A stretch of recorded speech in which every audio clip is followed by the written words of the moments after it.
It may only be 4 degrees, but we are back up at Dick Lovett in Bristol today, taking out this BMW S1000RR for 2025. Well, I need to warm up, so let's jump on it. Let's go and test this thing out. Now that I've got off the motorway, we can actually do some talking. So let's start off at the heart of this bike then, is the engine. This thing is producing 210 brake horsepower and 113 newton-meters of torque. And let me tell you, this thing is quick. What I like about it though, it's just so smooth on the pickup. Like, you're going along, you twist the throttle, and next minute, you're gone. Even on the motorway, even at motorway speeds, you just twist it and it just absolutely takes off. Now that is going to be aided by the new quick action throttle, and that basically means there's hardly any wrist action required to go from 0% to 100% open. Even with the quick action throttle though, that throttle response is so smooth. I've got it in dynamic at the minute, and you just open out that 5-10%, and there's no jerking, there's no joltiness, and it's just picking up into the power.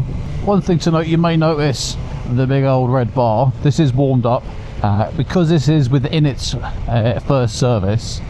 It's still got the kind of rev limiter on it. It's still slightly restricted, but I mean, we've got like 8,000-9,000 RPM, and trust me, for the UK roads that's more than enough.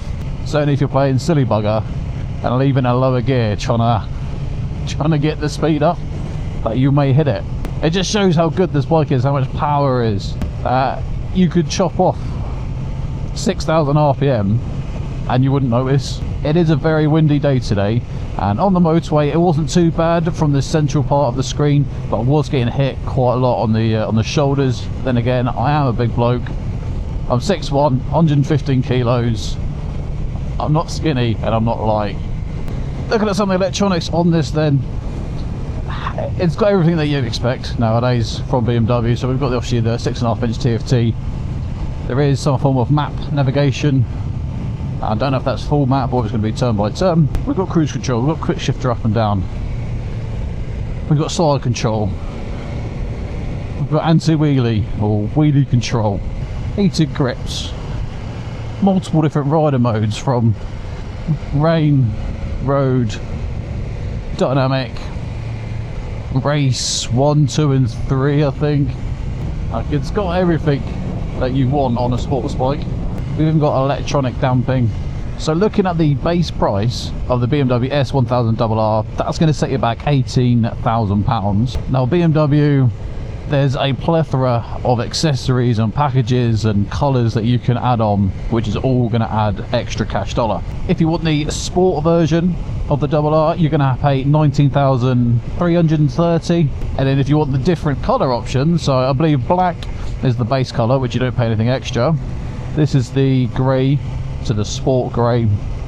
This is going to set you back another £380, and then if you want your typical red, white and blue from BMW, that unfortunately only comes in the M package, which is like another £5,000 on top. So you got to decide, what colour is more important? What can you afford? When we pull over, I will cover off what you get in some of those packages. But at the end of the day, if you don't want a package that's going to cost X amount and you just want a certain added feature of the package, then you can add that separately. Whilst we're stuck in this traffic and we can't enjoy this nice twisty road, let's talk about the ergonomics.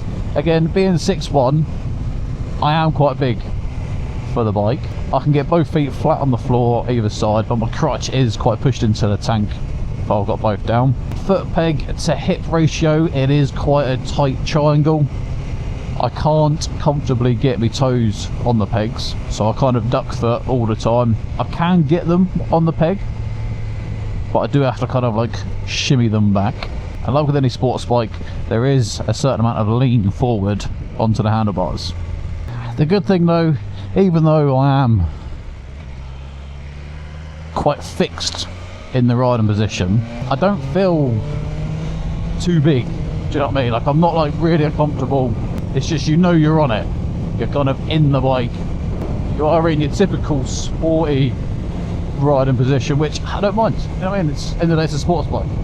I'm not riding it thinking, God, I just want to get off because I'm aching too much. I'm going to stop talking. I'm going to enjoy this road. Quick shifter is lovely up and down.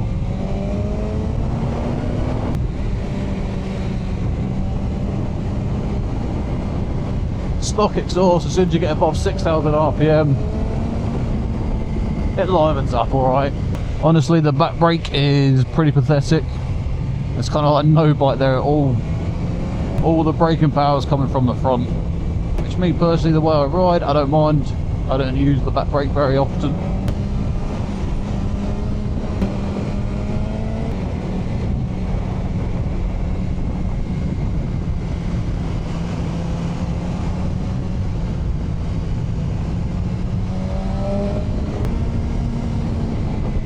I really love testing the sportier bikes on this road because it's just, when there's no traffic, it is lovely.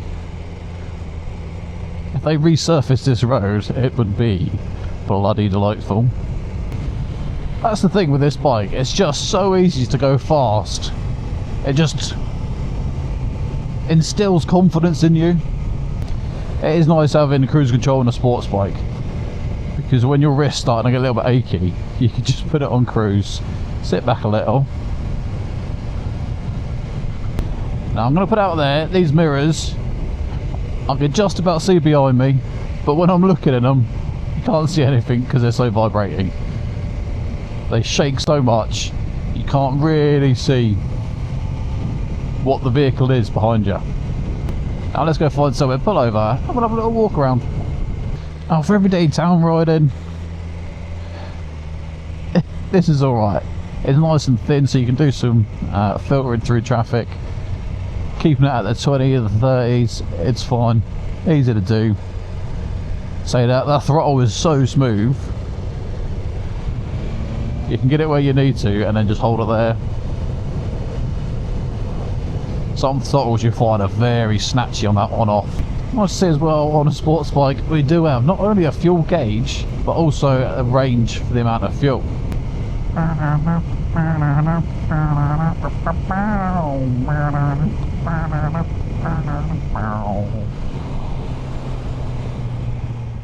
So looking at the S1000RR then, like I said, there are a few different packages, and for me really there's only going to be one main package that I'd personally look at.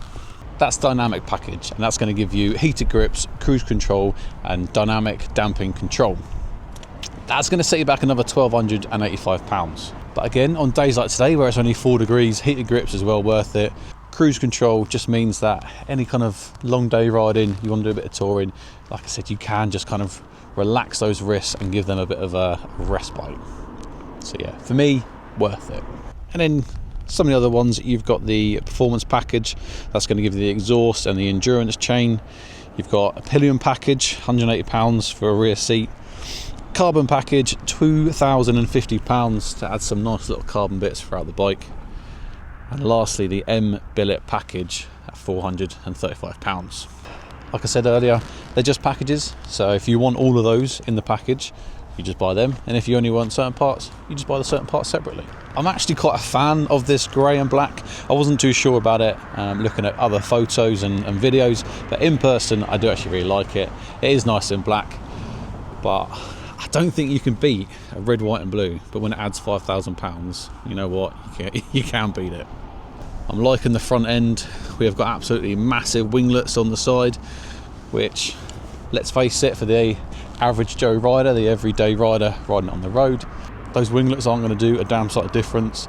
It's really for those that are taking it on track to give you the extra downforce. Looking at the front mudguard, it's got a integrated kind of brake cooling system scoop.